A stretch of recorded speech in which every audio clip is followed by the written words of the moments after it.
Assalamualaikum warahmatullahi wabarakatuh.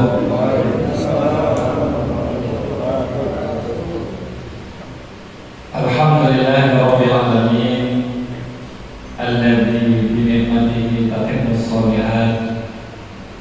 Walhamdulillahi alladzi nahmaduhu wa nasta'inuhu wa nastaghfiruh wa na'udzu bihi min shururi anfusina wa sayyiati a'malina. Man yahdihillahu fala mudilla lahu wa man yudlil fala hadiya lahu. Asyhadu an la ilaha illallah wahdahu la syarika lahu wa asyhadu anna Muhammadan abduhu wa rasuluhu alladzi la nabiyya wa la rasula ba'dahu. Allahumma shalli wa sallim wa barik ala khatamil anbiya'i wal mursalin nabiyyina Muhammadin wa ala alihi wa ashabihi ajma'in, amma ba'd. Rabbi shrah li sadri wa yassir li amri wahlul 'uqdatam min lisani yafqahu qawli. Rabbi zidni 'ilma warzuqni fahma. Jamaah Masjid At-Taqwa rahimahullah, wabil khusus para orang tua kita, para guru kita, para hujjah takmir Masjid At-Taqwa pimpinan persyarikatan, tanpa menyebut nama tidak mengurangi ta'zim saya, insya Allah kita semua dalam lindungan Allah Subhanahu wa ta'ala. Alhamdulillah, kita bersyukur kepada Allah di pagi hari yang penuh dengan barokah ini.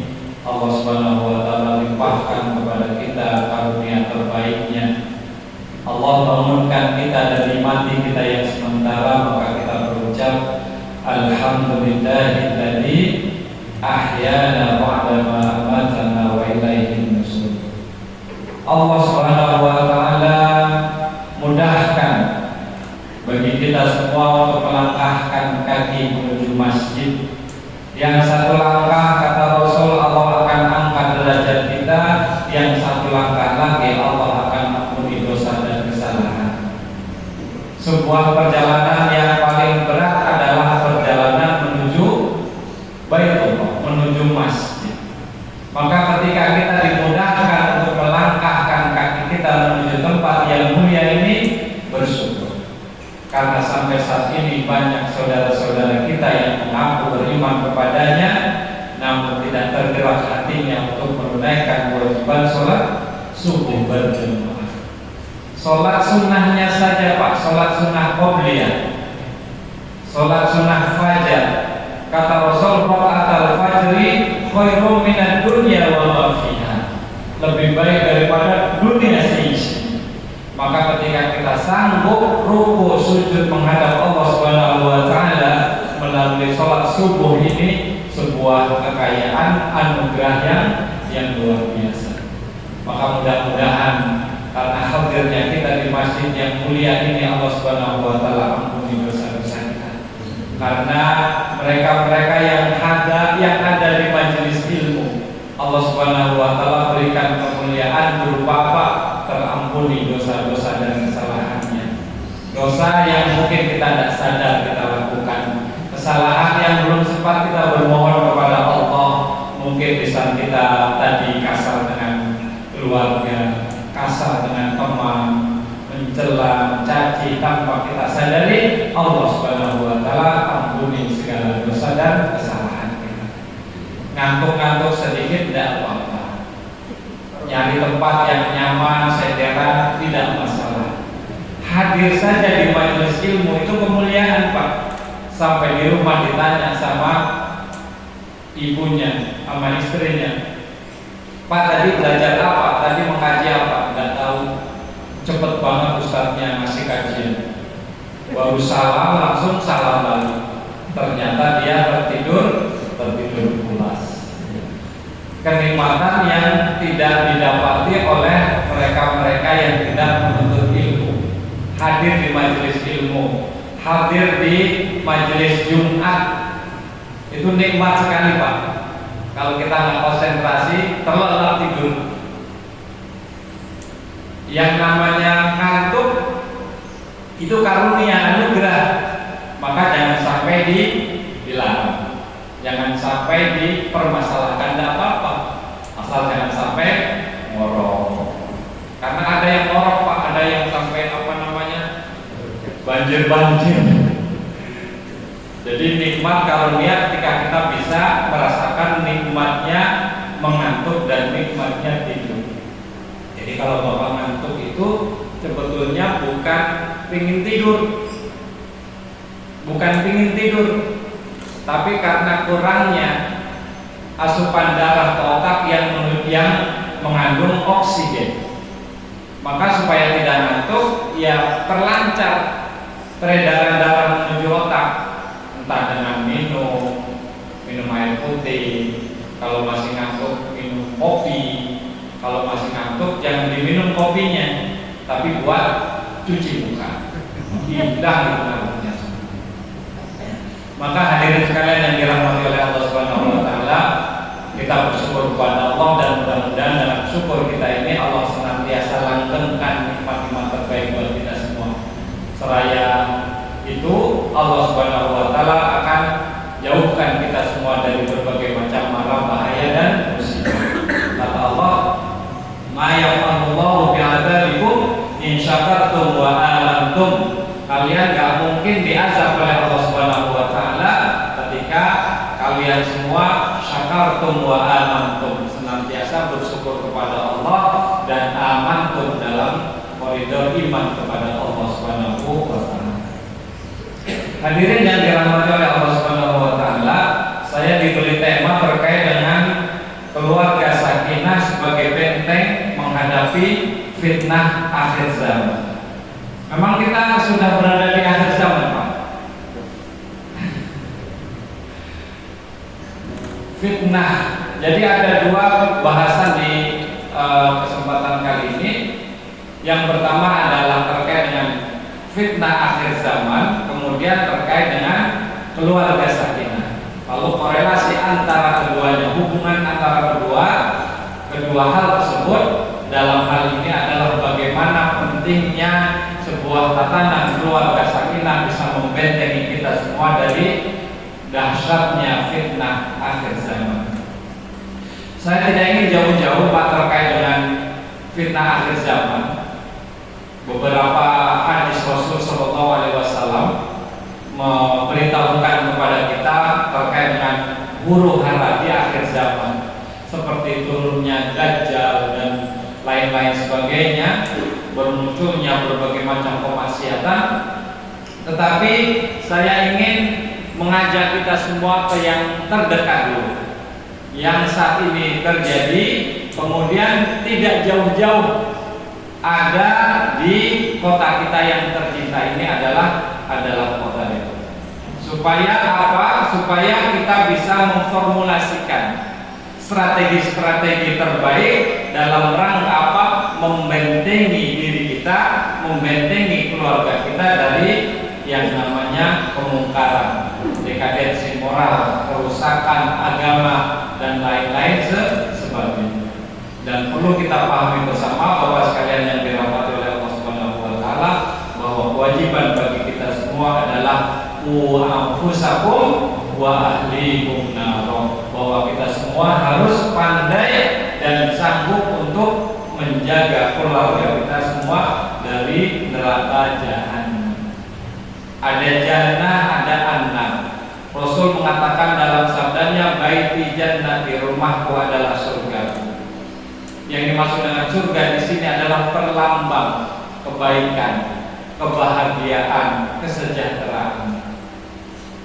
Dan annar adalah perlambang keburukan, kekafiran, kemaksiatan, kehancuran dan lain-lain sebagainya. Maka firman Allah, "Qu anfusakum wa ahlikum."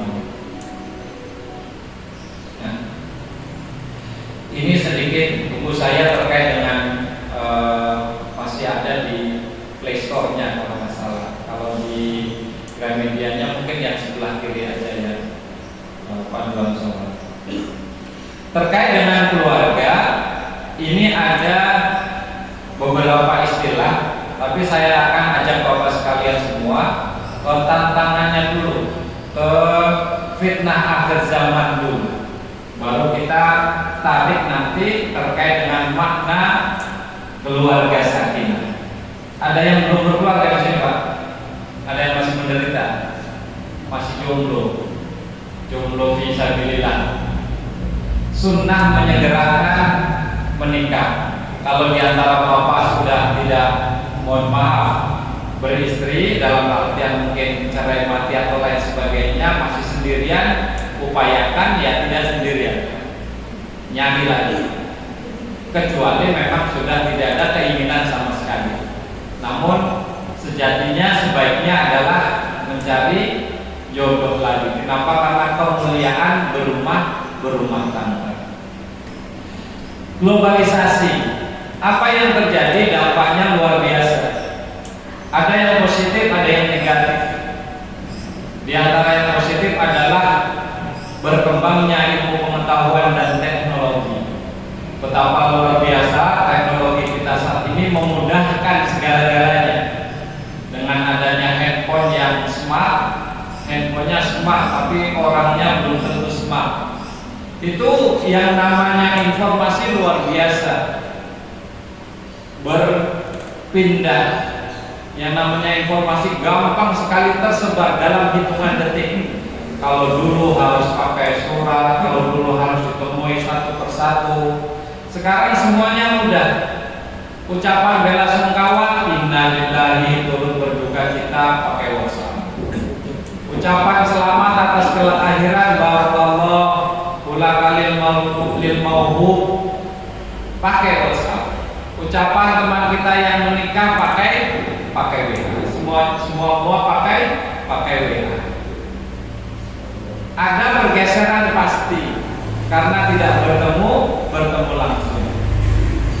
2 tahun atau 3 tahun kita menghadapi pandemi COVID-19. Ada dalam tanda kutip lost generation, generasi yang hilang. Kenapa? Karena tidak maksimalnya sistem pembelajaran di sekolah.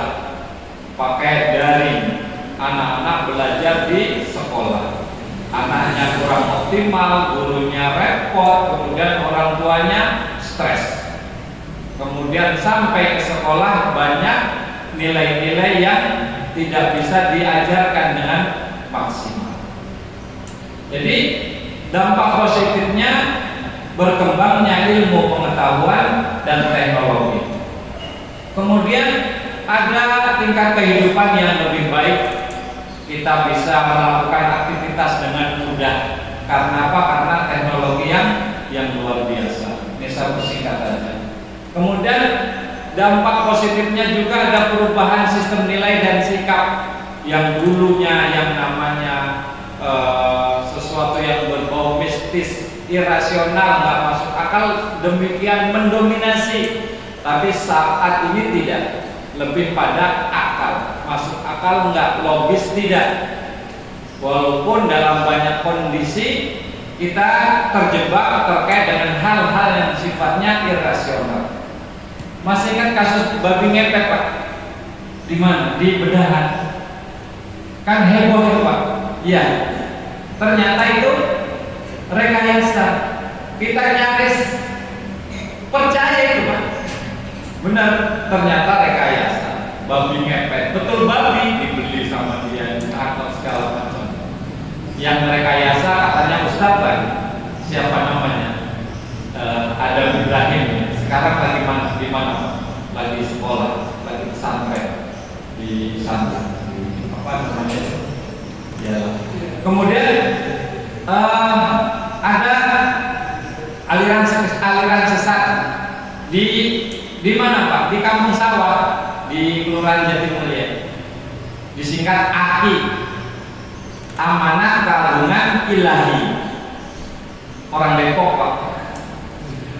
Jadi ada semacam aliran di situ tidak mewajibkan yang namanya sholat puasa.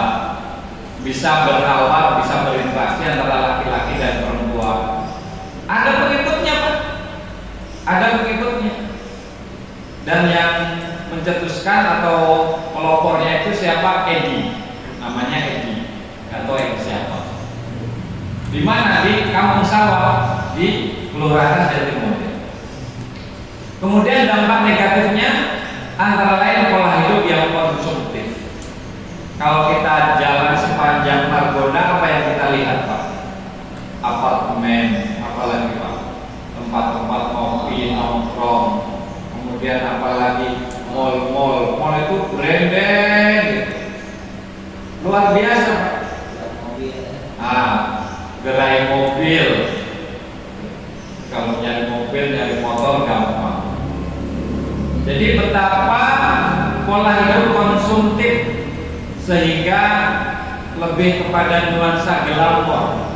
Membeli barang karena apa? Karena gaya, bukan karena kebutuhan. Kalau bisa memakai barang-barang yang branded, barang-barang bermerek, bangganya luar biasa. Padahal itu hanya nisbi saja Bapak sekalian, tapi itu menjadi sebuah kegantungan. Kemudian sifat individualistik, tetangga kanan kiri nyaris jarang bertegur sapa, bahkan tidak kenal. Ya kecuali di komplek kita, di lingkungan kita yang memang guyupnya luar biasa. Tapi di banyak komplek, dalam banyak hal, individu itu yang dikedepankan. Sehingga apa? Merasa bahwa saya nggak butuh orang, saya bisa semua kok. Apalagi sekarang dengan alat komunikasi yang canggih, mau makan tinggal pesan Grab, sakit tinggal pesan obat. Sakit berhari-hari tetangga, kita nggak ada yang tahu kenapa, karena memang dia introvert atau tertutup. Demikian Pak. Jadi dampak negatifnya antara lain adalah sikap individualisme, dipermudah oleh alat dan teknologi, tapi merasa tidak butuh dengan bantuan orang lain. Kemudian gaya hidup kebarat-baratan. Kalau pakaian nggak semakin seksi, nggak semakin terbuka, itu kurang keren. Ada kemarin istilahnya apa itu? Kita yang fashion week itu Pak. Itu kan aneh-aneh itu pakainya. Ada kacu, tahu kacu Pak? Kayak ini apa namanya? Tampak itu dipakai buat kebun. Ya kan? Pakai apa istilahnya itu? Celana pendek, kaos kakinya panjang, wah macam-macam. Itu digandrung itu. Innalillahi. Apa yang bisa kita banggakan dengan kondisi seperti itu? Dan itu nyata di kita Pak. Di kita, di kota Depok, Citayam, langsung ke SCBD di sana. Jadi tren di sana, pola makan dan minum. Kalau nggak makan di tempat-tempat yang lagi hit, yang mahal, nggak tren. Padahal makan yang terbaik adalah bersama keluarga, karena di situ ada cinta, ada kasih sayang.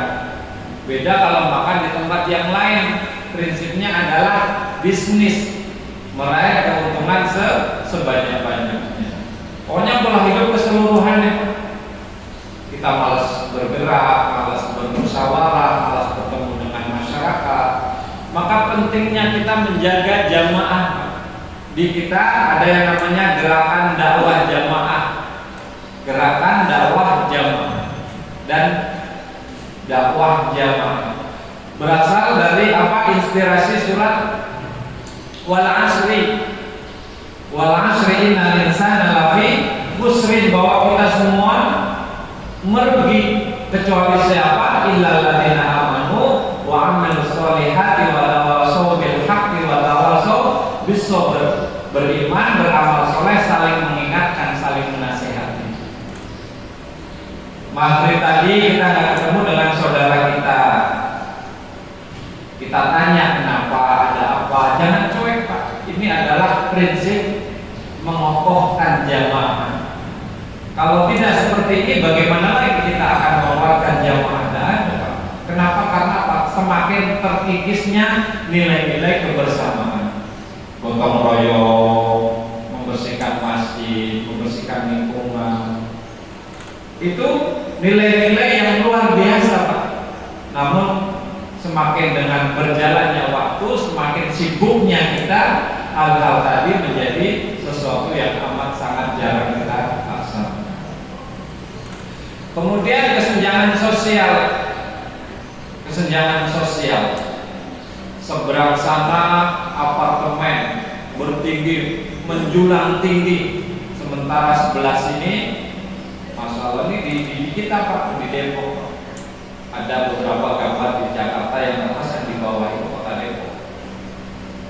Kemudian bertambahnya jumlah penyandang masalah kesejahteraan sosial.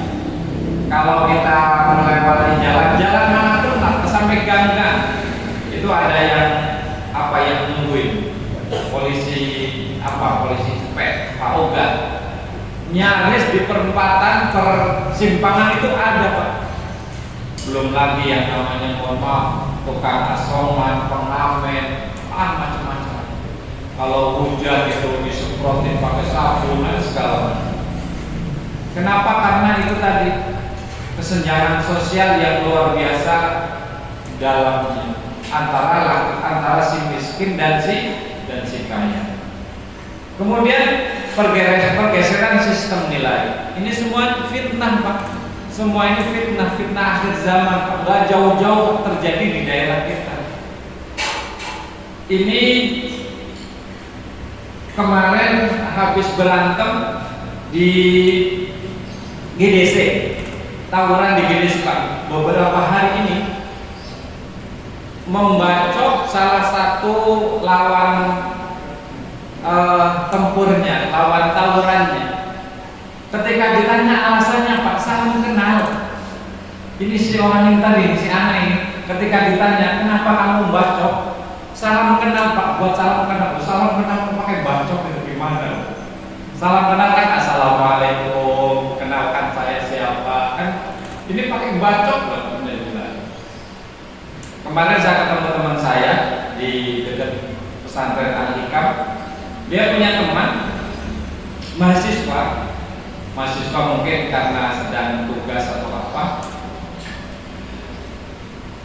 sedang ngopi Pak di warung kopi jam 3. Itu datang orang yang tidak dikenal, tiba-tiba main bacok aja Pak, beberapa hari, kemudian diambil handphone. Jadi na'udzubillah dari, dan ini kondisi real ada di kita Pak, bahwa pergeseran sistem nilai. Anak tidak lagi hormat kepada orang tua dan guru. Anak lebih galak. Dulu kita mengajar ketika kita dapati anak melanggar aturan dalam tanda kutip, kemudian kita hukum sesuai dengan yang seharusnya, bukan hukuman yang mencederai tapi hukuman yang mendidik. Orang tua itu santai saja Pak, nggak apa-apa Pak, malah bilang apa, hukum aja Pak, hukum saja anak saya kalau nakal, kalau bersalah. Kalau orang tua sekarang enggak Pak, nggak bisa diusik sama sekali anaknya, protes lah, inilah itulah segala macam. Itu. Jadi pergeseran sistem nilai, kemudian kehidupan bebas remaja. Saya berjalan dari daerah Bojonggede sampai sini Depok, itu banyak tongkrongan Pak, anak-anak remaja Pak, makan, minum, yang penting kalau banyak ngopi, rokok, ngerumpi, ngumpul segala macam. Maka pentingnya kita berjalan fantasilu fil ard itu dalam rangka apa? Supaya kita tahu bagaimana kondisi masyarakat kita. Kita nggak cukup berdiam diri saja Pak di rumah. Kemudian ini korupsi kita di negara kita. Posisi negara kita di mana Pak sekarang? Urutan ke-96 dari 180 negara tahun 2021. Padahal Indonesia adalah negara dengan Islam terbesar di dunia, namun belum bisa mengangkat harkat martabat bangsa ini kepada martabat terbaik, yakni bebas korupsi. Sementara beberapa negara itu zero corruption, korupsinya itu nol, nggak ada korupsi sama sekali. Sementara kita Pak, ya ampun, di berbagai macam segi itu ada korupsinya di sini. Sampai mohon maaf, tukang parkir aja, mohon maaf, kalau kita nggak ngasih itu beda mukanya, ya kan? Apalagi mereka-mereka yang mohon maaf, bekerja di terkait dengan kepentingan publik. Kalau kita nggak ada layanan tambahan dalam tanda kutip, ada tips segala macam, wah itu bukan hal mudah. Jadi demikian, iya. Iya. Urutan ke-96 dari 180 negara. Sementara negara-negara yang tadi nol korupsi seperti Selandia Baru, Denmark, Finlandia, bahkan yang paling dekat adalah Singapura. Negara-negara yang notabene non muslim tapi menegakkan nilai-nilai Islami yang luar biasa. Dalam Islam nggak boleh ada istilahnya menyogok apapun bentuknya, bahkan sampai yang namanya riba, riba kecil-kecilnya. Dalam teori konvensional, ekonomi konvensional, bahwa yang namanya riba itu kan biasa. Saya minjemkan orang 500.000, nanti kembali 550.000 misalkan. Itu biasa di dalam sistem ekonomi saat ini. Namun dalam Islam kan nggak boleh, Pak, walaupun 1.000, walaupun misalkan hanya sekedar apa istilahnya itu sarapan pagi, saya ngasih sarapan ke Pak siapa misalkan Pak Bangsa misalkan, ayo kita sarapan dulu. Kenapa? Karena baru saja saya dikasih pinjaman 500.000 misalkan. Itu masuk kategori riba, Pak. Sampai sedemikian Islam mengatur kita. Namun apa yang terjadi, bahwa kita dalam kehidupan bernegara dan bermasyarakat belum bisa menanamkan atau membumikan ajaran-ajaran Islam dengan sebaik-baiknya. Kemudian tantangan terbesar saat ini adalah penjajahan masa kini. Sasaran utamanya siapa, Pak? Remaja dan pemuda. Kalau kita kalau bapak-bapak yang usianya berapa? Sekarang 70 tahun, Pak Haji berapa usianya? 17. Usianya yang relatif ya kita paham lah, Pak. Kata Rasul Shallallahu Alaihi Wasallam, umur umatku baina siti wasabain, 60-70. Ada yang dilebihkan, ada yang dikurangi. Maka sasaran empuknya adalah remaja, Pak. Sasaran empuknya adalah pemuda. Karena remaja pemuda itu akan menjadi apa? Pemimpin masa depan, generasi yang akan datang, penerus kita semua. Maka ini yang dirusak, Pak. Ini yang dirusak, sasaran utamanya adalah remaja dan pemuda. Yang dirusak apa? Moral dan mentalnya, pola makannya, cara berpikirnya. Ini handphone, Pak, luar biasa. Kemarin kita melakukan dalam tanda kutip razia kepada anak-anak asuh kita, anak-anak didik kita di SMA Muhammadiyah Bujukudin. Itu padahal kita hanya mengambil supaya apa? Supaya anak konsentrasi, bukan untuk merazia. Ada satu anak yang teriak-teriak, yang marah, yang apa istilahnya itu ngamuk. Karena apa? Karena handphonenya diambil, Pak. Sampai segitunya. Padahal kalau nggak ada apa-apa kan no problem, Pak. Santai saja, teman-teman yang lain dibiarkan aja diambil sementara itu. Tapi dia tidak masuk ke kamar mandi teriak-teriak setengah jam di situ nggak mau keluar, akhirnya diambil. Mestinya. Jadi kecanduan gadget, kecanduan alat komunikasi semacam handphone luar biasa. Mungkin anak kita adem, diam. Orang tua sekarang kan nggak mau repot, Pak. Dia nggak mau diganggu sama anaknya, dikasihlah handphone, dikasihlah alat komunikasi semacam ini, sehingga anaknya itu main aktif nonton YouTube segala macam, nggak ganggu. Padahal ada hal-hal yang merusak di situ. Bisa jadi anak kita adem, diam di kamar, nggak kemana-mana. Oh, anak saya mah nggak ngapa-ngapain, nggak terkena narkoba segala macam.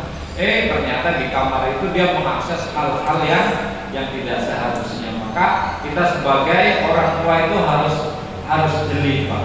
Harus buka mata dan batin kita.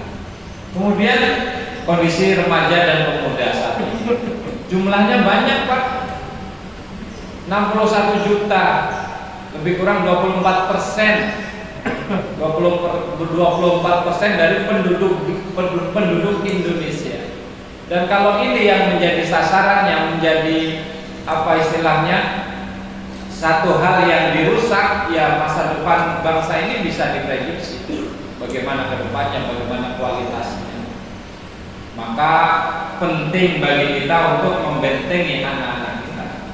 Ini katanya ada pemuda remaja zaman now, apa yang terjadi? Ternyata ya dekadensi moral. Maka ketika kita dapati ada anak-anak, remaja, pemuda ke masjid Pak, itu apa ya, dibanggakan gitu loh Pak, disupport. Ada yang namanya masjid ramah anak, harus ada Pak, pasanglah wifi yang itu terbuka. Sementara mungkin hanya main game, tapi lama-lama dengar suara adzan dia berhenti, kemudian dia sholat. Jadi masjid harus ramah anak, ramah pendatang. Ada masjid yang mohon maaf toiletnya, kamar mandinya dikunci, ada tamu, ada pelancong atau musafir mau kamar mandi tidak bisa. Ada yang seperti itu Pak. Ada masjid di bilangan jembatan Serong sana, masjidnya bagus sekali Pak. Dilarang itu, dilarang ngecas HP. Ya Allah, banyak banget larangannya Pak. Kemudian dikunci masjidnya. Padahal masjid adalah rumah Allah Subhanahu wa Ta'ala. Mungkin yang datang bukan orang-orang yang ideal dalam artian yang ibadah, tapi bisa jadi karena keterbukaan masjid, karena keramahan jamaah pengurus, itu menjadi tertambat hatinya. Bayangkan Pak, mereka-mereka yang nongkrong-nongkrong di terminal, di mal-mal, itu yang namanya kesetiakawanannya luar biasa. Kenapa kamu nongkrong di sini? Oh, di sini kami merasa satu saudara, satu gelas kopi berlima, ya kan gitu kok. Rokok satu bungkus bareng-bareng. Kenapa nggak ke masjid? Orang-orangnya kasar, orang-orangnya pelit segala macam.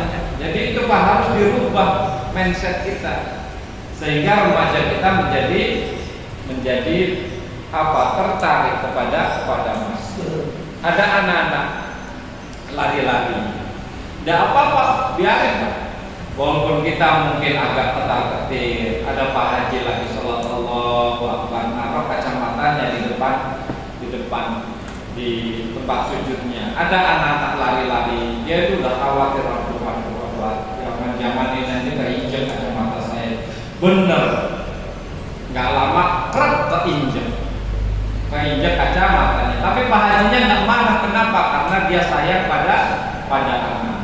Bisa jadi mungkin saat ini anak dalam tanda kutip rewel, kurang ajar, tapi kedepannya menjadi pemimpin bangsa di masa yang akan datang. Jadi itu Pak. Kemudian ini ada di mana Pak? Pesona Depok 2. Ada istilahnya pesta bikini. Di mana Pak? Di Depok Pak. Belum lama ini, berapa bulan kemarin. Ini yang ketahuan, yang enggak di Depok Pak. Jangan jauh-jauh di kita. Kemudian ini yang saya bilang tadi itu. Coba apa indahnya melihat mereka kayak gitu Pak. Enggak ada indah-indahnya. Innalillah. Tapi digandrungi, disupport bahkan di situ. Nah, iya. Di situ ada praktek-praktek yang tidak pantas, ada show force LGBT segala macam. Mana yang lebih menenteramkan hati kita Pak? Mendengar anak kita mengaji, mendengar anak kita belajar, lari ke sana kemari daripada yang begini Pak. Ya kan melihat anak-anak beraktivitas di masjid kan Pak. Jadi begitu. Kemudian apalagi yang terjadi pada anak kita? Rokok dan miras, minuman keras. Yang namanya perokok pasti kemungkinan besar akan melahirkan perokok, generasi perokok. Mungkin anaknya nggak merokok di rumah, karena apa? Karena takut dimarahin segala macam. Tapi di luar nyoba-nyoba, ya kan Pak? Di luar nyari-nyari. Kalau nggak bisa beli satu bungkus ya setengah, kalau nggak bisa ya seperempat. Patungan Pak, ya patungan. Sebatang berdua bertiga. Itu Pak. Ya. Jadi demikian. Kemudian apalagi games online, ya game online, sosial media dan games online, kecanduan dengan hal-hal yang semacam ini. Jangankan yang remaja Pak, jangankan yang muda-muda, orang tua pun kecanduan Pak. Kemana-mana bawa handphone, kemana-mana nggak bisa lepas dari alat komunikasi. Jadi kita kecanduan. Padahal dulu kita nggak ada istilahnya kecanduan atau ketergantungan dengan alat semacam ini Pak. Tapi sekali lagi inilah teknologi, inilah fenomena teknologi saat ini. Kita harus sikapi dengan bijak. Nah, Bapak sekalian yang dirahmati oleh Allah Subhanahu wa taala, apa yang harus kita lakukan untuk membentengi kita semua, keluarga kita semua dari tantangan, dari fitnah akhir zaman tadi? Nah, inilah pentingnya kita mendesain keluarga sakinah. Sakinah itu berasal dari kata-kata sakan, sin kaf nun, yang artinya itu tenang, bahagia, gembira. Serumpun dengan ini ada istilahnya maskan. Maskan itu artinya tempat tinggal. Maskan. Maka orang yang tidak punya tempat tinggal namanya apa Pak? Miskin. Miskin. Ngontrak misalkan, miskin yang tidak terpenuhi kebutuhan akan ketenangan batinnya. Karena apa? Karena kekurangan ekonomi, karena pekerjaan yang kurang mapan misalkan.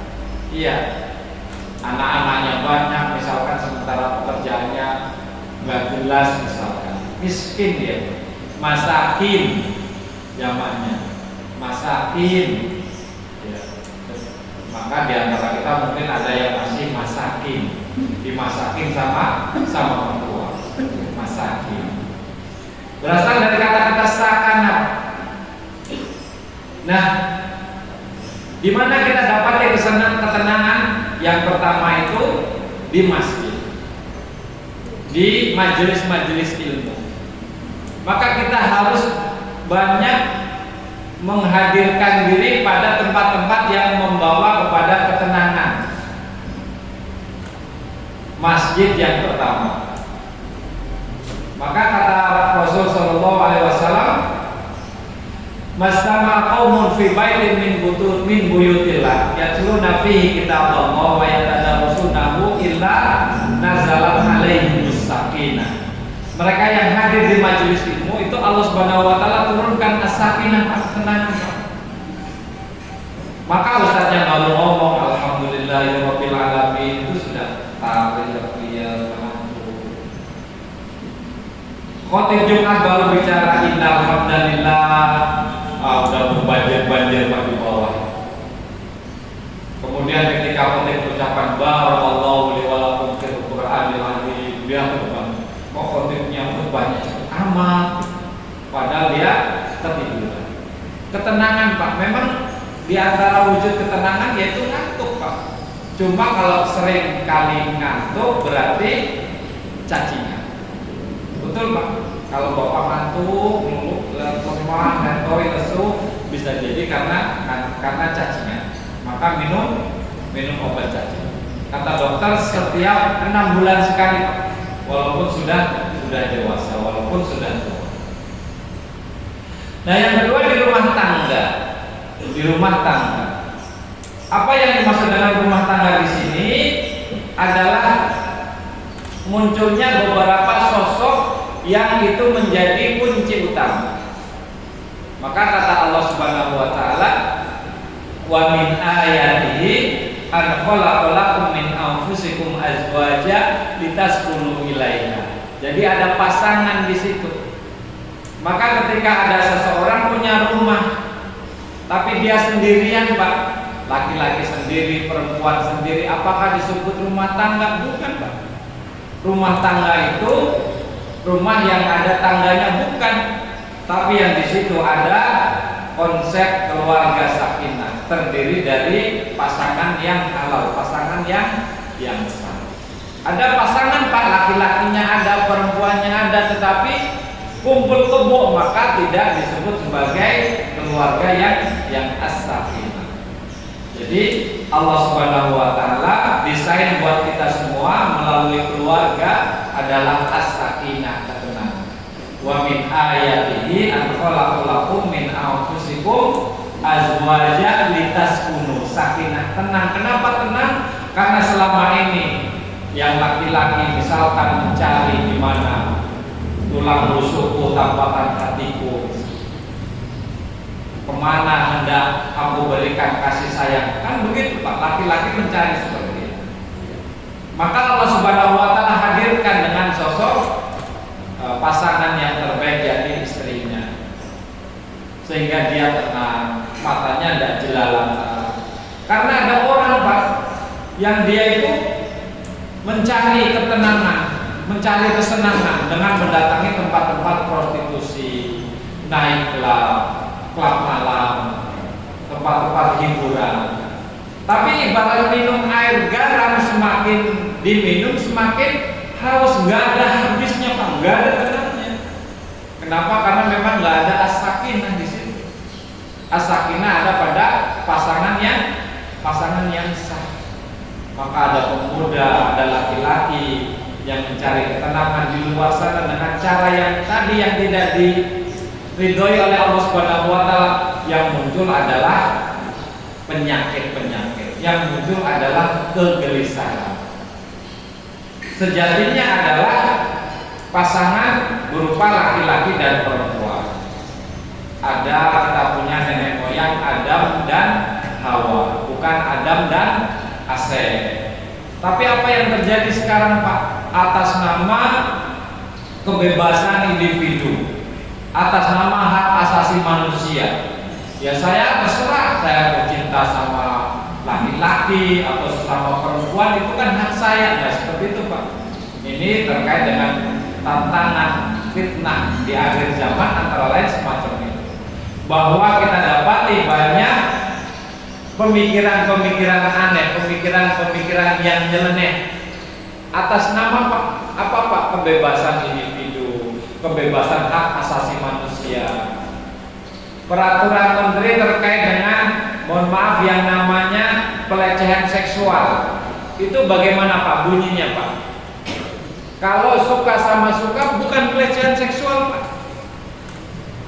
Kalau suka sama suka, walaupun bukan pasangan yang resmi, ada laki-laki, ada perempuan. Kalau di luar negeri kan demikian Pak. Jadi misalkan kita senang dengan seseorang A, B, gitu kan, ya silahkan aja Pak, tanpa ada ikatan. Tapi yang namanya pelecehan seksual itu kalau yang bersangkutan tidak mau, walaupun hanya verbal aja, kita menggodanya, kemudian yang digoda itu tidak terima, kemudian dia melapor, menuntut, itu sudah masuk kategori pelecehan seksual. Tapi kalau lebih dari situ, asal suka sama suka, tidak disebut dengan pelecehan seksual. Na'udzubillahi min dzalik. Maka prinsipnya adalah bahwa ada nilai-nilai ilahi. Maka kata Rasul sallallahu alaihi wasallam, istahlaltum furujahunna bi kalimatillah. Kalian halalkan kemaluannya dengan apa? Dengan kalimat Allah Subhanahu wa taala. Ketika ada akad nikah, aku nikahkan bla bla bla bla, kemudian kita terima mobil nikah dan selanjutnya, itu ada apa Pak? Ada kalimat Allah Subhanahu wa taala yang kita bawa. Istahlaltum furujahunna bi kalimat. Maka mereka-mereka yang mencari di luar itu Pak, entah atas nama hak asasi manusia, kebebasan pribadi, entah itu karena kesenangan pribadi, entah katanya nggak merusak yang lain, nggak mengganggu yang lain, itu semuanya nggak benar. Ketika seseorang melakukan hal ini, maka apa yang ia dapati? Kegelisahan. kemudian munculnya penyakit-penyakit seksual berulang.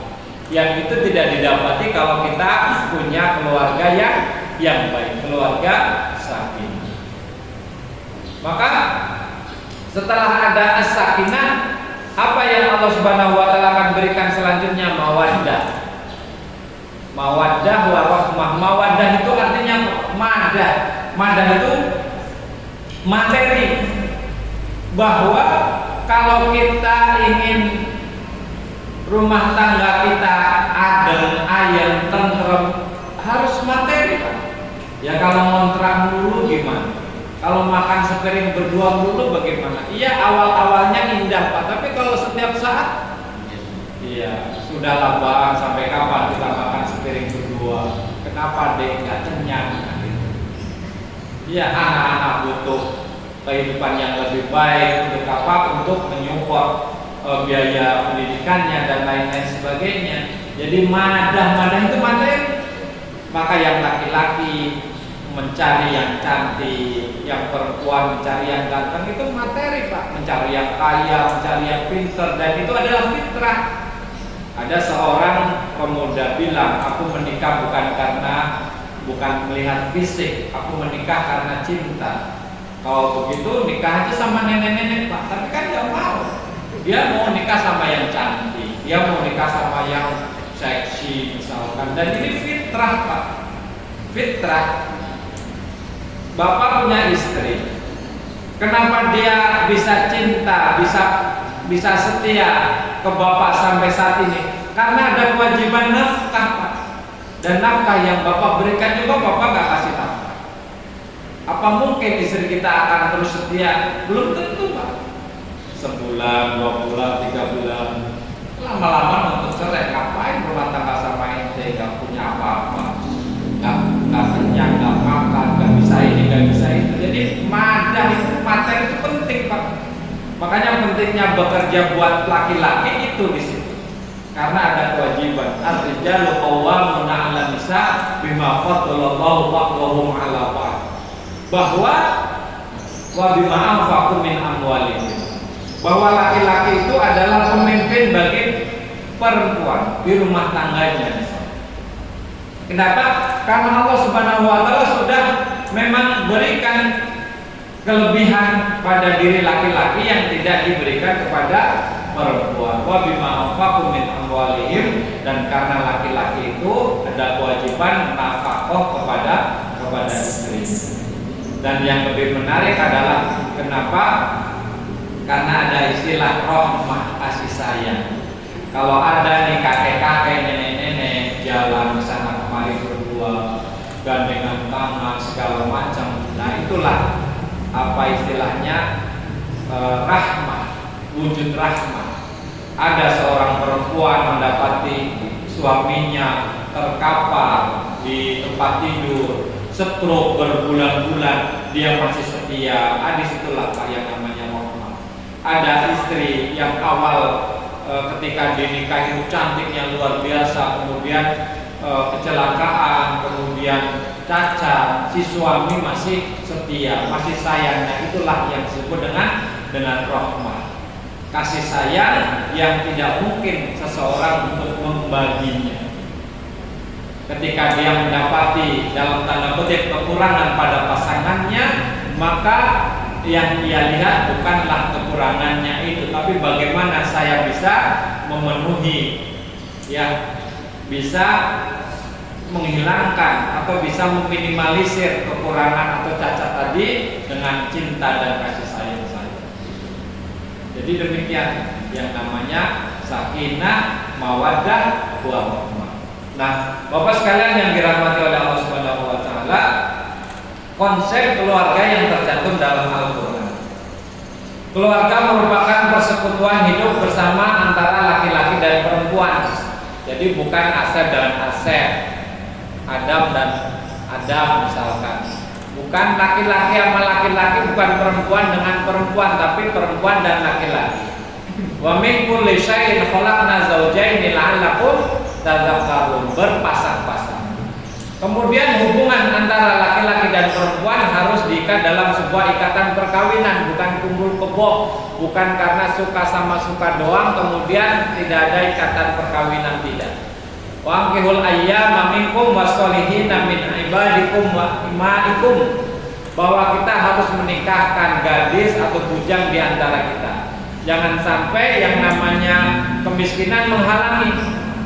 Iyakunu fuqara ayughnihimullahu min fadlih. Kalau mereka itu miskin, kekurangan, maka yakinlah bahwa Allah Subhanahu wa taala itu akan memberikan kekayaan kepadanya.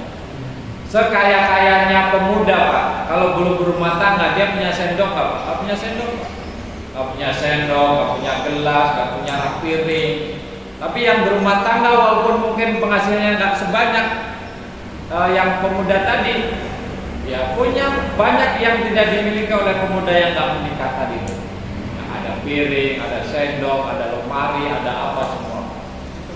Jadi yughnihimullahu min fadli. Kemudian tujuan dasar disyariatkannya perkawinan adalah untuk mencari rahmat, kasih sayang, baik itu kasih sayang dari pasangannya maupun rahmat dari Allah Subhanahu wa taala. Bayangkan, Pak, ada yang namanya nafsu. Nafsu yang dicintai oleh Allah Subhanahu wa taala. Kita terlampiaskan nafsu kita, Allah sayang, Allah cinta. Wa fi buti ahadikum shadaqah, dan di kemaluan kalian adalah sedekah. Sholat tahajud sunnah. Kemudian membahagiakan suami istri dengan tidur sama sunnah atau wajib, Pak? Mana yang lebih utama, Pak? Melanjutkan tidur atau bangun sholat tahajud? Ada orang lagi asik-asik ibadah tidur. Jadi kalaupun kita tidur, kita juga ibadah, Pak. Jangan kita lihat tidurnya, tapi lihat bagaimana karena dia tidur maka dia nggak maksiat, maka dia nggak riba, maka dia nggak ngomongin orang, maka dia nggak mabok, maka dia nggak mencuri karena tidur. Jadi tidurnya yang dilihat di situ, dia memungkinkan untuk meninggalkan hal-hal yang dilarang oleh Allah Subhanahu wa taala. Jangan dibilang tidur dulu dia, nggak ada kerjaan dia. Padahal dia dalam hal seperti itu sedang memuliakan dirinya dengan meninggalkan hal-hal yang dilarang oleh Allah Subhanahu wa taala. Maka saya nggak setuju, Pak, ada istilahnya gerakan tahajud bersama, itu nggak setuju saya. Biar masing-masing individu kita yang membangunkan diri kita, keluarga kita untuk menunaikan sholat tahajud. Kita telepon saudara kita, ya, kita WhatsApp, bangun sholat tahajud. Dia sedang ibadah yang lain, kan ganggu, Pak, namanya, Pak. Sementara kalau kita suruh dia ibadah, bisa jadi kurang dia sukai, padahal dia sedang menunaikan ibadah yang ia senangi, ia cintai. Maka pentingnya bahwa kita terus mendesain keluarga yang baik. Antara itu kenapa? Karena di setiap yang kita lakukan itu bernilai ibadah di sisi Allah Subhanahu wa taala. Kita sampai jam berapa? Makan, minum itu adalah sesuatu yang lumrah, sesuatu kebutuhan. Bagaimana kita makan minum terpenuhi kebutuhan kita akan makan dan minum, dan Allah ridho, terlampiaskan hasrat seksual kita dan Allah ridho, kan itu yang kita cari, Pak. Maka di sini kasih sayang baik dari pasangannya maupun dari Tuhannya, yang ujungnya adalah untuk mencapai kebahagiaan dan ketenangan hidup. As-sakinah. Wa min ayatihi an khalaqalakum min anfusikum azwajan taskunu ilaiha wa ja'ala bainakum mawaddatan wa rahmah ila akhir ayat. Ini terakhir sebagai penutup agar terwujud keluarga sakinah. Ini hanya syarat jawab. Kemampuan atau kesanggupan mewujudkan ketentraman baik secara ekonomi, biologis maupun psikologis. Ada kata-kata ahlun dalam Al-Quran. Ahlun itu artinya mampu. Maksudnya orang yang berumah tangga itu harus ada kemampuan-kemampuan. Laki-laki yang nggak boleh lemah syahwat, nggak boleh, Pak, harus apa ya, lawannya lemah syahwat itu apa? Itu ya, kalau nggak bisa berdiri repot. Laki-laki kan harus begitu, Pak, ya kan? Maka kalau seorang perempuan mendapati laki-lakinya itu tidak punya kemampuan hal itu, dia boleh apa Pak? Boleh mengajukan perceraian, faskhun nikah. Boleh. Kenapa? Dari sejak menikah saya nggak pernah disentuh-sentuh misalkan. Jadi harus ada kemampuan Pak, kemampuan bekerja, kemampuan. Nah, iya betul. Ada akhirnya ada hasilnya. Itu Pak. Jadi ahlun, kemampuan dan kesanggupan mewujudkan ketentraman baik secara ekonomis, biologis maupun psikologis. Menikah dengan seorang perempuan, perempuannya mohon maaf tidak bisa dalam tanda kutip untuk terlayaninya kebutuhan biologis karena ada penyakit dan lain-lain sebagainya. Boleh dipisah. Boleh dipisahkan, diceraikan. Kemudian pergaulan yang baik, al-mu'asyarah bil ma'ruf. Kadang-kadang lisan kita ini Pak, kalau ke teman, ke rekan kerja, itu manisnya Mas Abu. Giliran di rumah Pak, naudzubillah, kasarnya luar biasa. Tapi di luar sana Pak, di sini nggak ada. Di sini sopan semua, baik semua, ma'ruf semua, tutur katanya dan perilaku. Iya.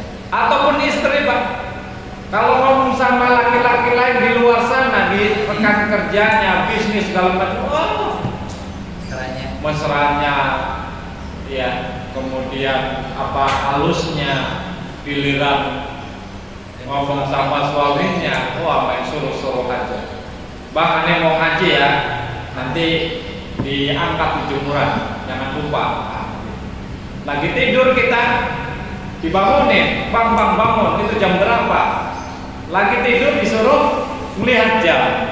Astagfirullah. Iya. Kenapa nggak dia sendiri yang lihat jam, yang melaikan? Jadi pergaulan yang baik, muasyarah bil ma'ruf.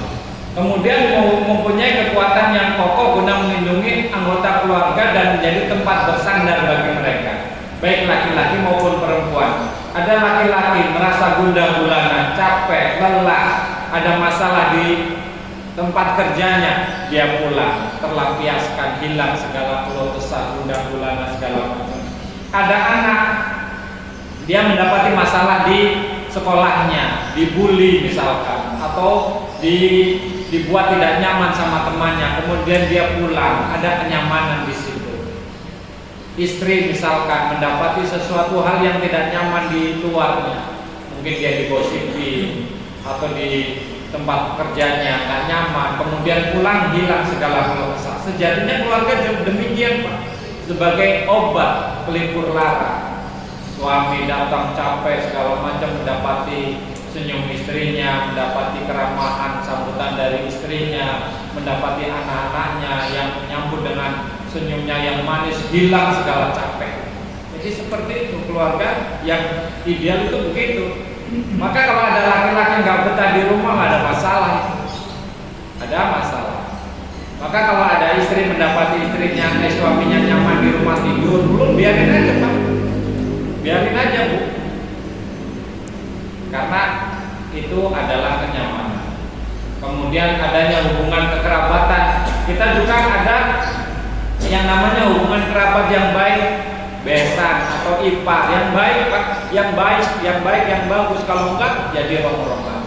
Kemudian proses pembentukan keluarga sakinah yang kelima melalui proses pernikahan yang sah sesuai dengan aturan agama, yaitu tadi laki-laki dengan perempuan, kemudian ada akdul nikah, ada akad yang baik. Kemudian yang terakhir, di dalam keluarga terdapat pembagian tugas dan tanggung jawab sesuai dengan status dan fungsinya.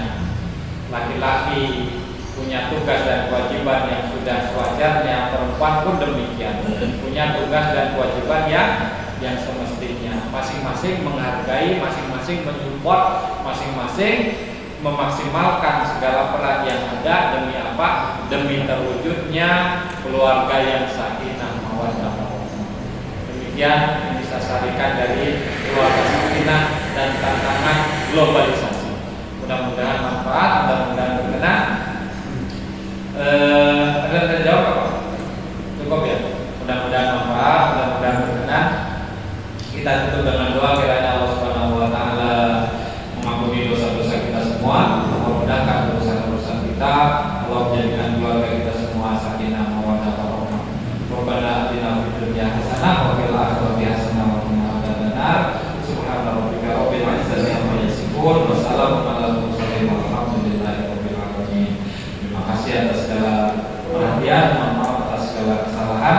yu'minun wal qalam wa ma yasturun wa basyiril